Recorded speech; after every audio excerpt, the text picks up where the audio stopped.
हमने पूर्व के लेक्चर में लोकतांत्रिक एवं समाजवादी समाज क्या है, इनकी क्या विशेषता हैं के बारे में अध्ययन किया। इसकी निरंतरता में आज हम भारत एक लोकतांत्रिक समाजवादी समाज एवं लोकतांत्रिक समाजवादी समाज में प्रशासनिक संस्थाएं के बारे में चर्चा करेंगे। हम भारत के लोग भारत को एक संपूर्ण प्रभुत्व संपन्न समाजवादी धर्मनिरपेक्ष लोकतांत्रिक गणराज्य बनाने के लिए प्रतिबद्ध हैं। भारत में लोकतांत्रिक व्यवस्था में भारतीय संविधान में लोकतंत्र की स्थापना संबंधी प्रमुख प्रावधान निम्न है। वयस्क मताधिकार और चुनाव। संविधान द्वारा सभी बालिग स्त्री पुरुषों को वोट देने का अधिकार प्रदान किया गया है। भारत में स्वतंत्रता के तुरंत बाद सभी वयस्क स्त्री पुरुषों को मताधिकार प्रदान कर दिया गया। पूर्व में मताधिकार 21 वर्ष की आयु पर था, बाद में 18 वर्ष पर किया गया। भारत में संसद और राज्य विधानसभाओं के लिए नियतकालीन चुनावों का प्रावधान है। विभिन्न राजनीतिक दलों एवं गुटों को चुनावों में भाग लेने की पूरी छूट है। नागरिकों के मौलिक अधिकार में संविधान का एक पूरा अध्याय नागरिकों के मौलिक अधिकारों की विवेचना करता है, जिसमें प्रमुख हैं समता का अधिकार, स्वतंत्रता का अधिकार तथा धार्मिक स्वतंत्रता। संविधान द्वारा नागरिकों को विचार, भाषण, सभा, सम्मेलन की स्वतंत्रता प्रदान की गई है। भारत में उत्तरदायी सरकार की व्यवस्था है। संसदीय शासन प्रणाली होने के कारण मंत्रिमंडल लोकसभा के प्रति उत्तरदायी रहता है तथा उसका विश्वास खो देने पर उसे त्यागपत्र देना पड़ता है। लोकसभा एवं विधानसभा के प्रत्येक 5 वर्ष बाद चुनाव होते हैं।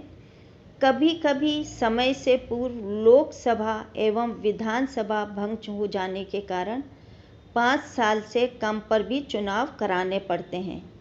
उदाहरण के लिए सन 1989 में बनी केंद्र सरकार अपना कार्यकाल पूर्ण नहीं कर पाई, तब 1991 में दोबारा चुनाव कराने पड़े। इसी प्रकार 1996 में भी केंद्र सरकार अपना कार्यकाल पूर्ण नहीं कर पाई, तब 1998 में मध्यावधि चुनाव हुए। 1998 में बनी हुई केंद्रीय सरकार अपना कार्यकाल पूर्ण नहीं कर पाई, तब 1999 में लोकसभा के चुनाव समय से पूर्व करवाने पड़े। स्वतंत्र न्यायपालिका लोकतंत्र का आधार स्तंभ है। भारत में न्यायाधीशों को स्वतंत्र व निष्पक्ष बनाए रखने के लिए संविधान में प्रावधान किए गए हैं। उदाहरण के लिए उच्च न्यायालय एवं उच्चतम न्यायालय के न्यायाधीशों को महाभियोगों द्वारा ही हटाया जा सकता है। इसके अतिरिक्त वित्तीय संकट को छोड़कर और किसी भी स्थिति में न्यायाधीशों के वेतन या भत्तों में कटौती नहीं की जा सकती है। संसद को न्यायाधीशों की आलोचना करने की अनुमति नहीं है। लोकतंत्रात्मक शासन विकेंद्रीकरण पर बल देता है। इसलिए भारतीय संविधान में कहा गया है कि राज्य ग्राम पंचायतों का गठन करने के लिए कदम उठाएगा। 73वें संविधान संशोधन अधिनियम द्वारा भारत में पंचायती राज संस्थाओं को सांविधानिक दर्जा प्रदान कर दिया गया है। 73वें संविधान संशोधन से पूर्व पंचायती राज संस्थाओं के चुनाव कई बार लंबे समय तक नहीं होते थे। इस संविधान संशोधन द्वारा प्रत्येक 5 वर्ष में चुनाव कराना अनिवार्य है। अतः भारतीय संविधान संसदीय ढांचे के लोकतंत्र की स्थापना करता है। सच्चा लोकतंत्र संसदीय लोकतंत्र ही हो सकता है, जिसमें बिना हिंसात्मक क्रांति के सरकार को बदला जा सकता है। भारत में निर्वाचन व्यक्ति की स्वतंत्रता और विचार स्वतंत्रता के वातावरण में संपन्न होते हैं। भारत में समाजवादी व्यवस्था भारतीय संविधान की प्रस्तावना, मौलिक अधिकार और नीति निर्देशक सिद्धांतों में समाजवादी विचार दर्शन के श्रेष्ठतम तत्व पाए जाते हैं।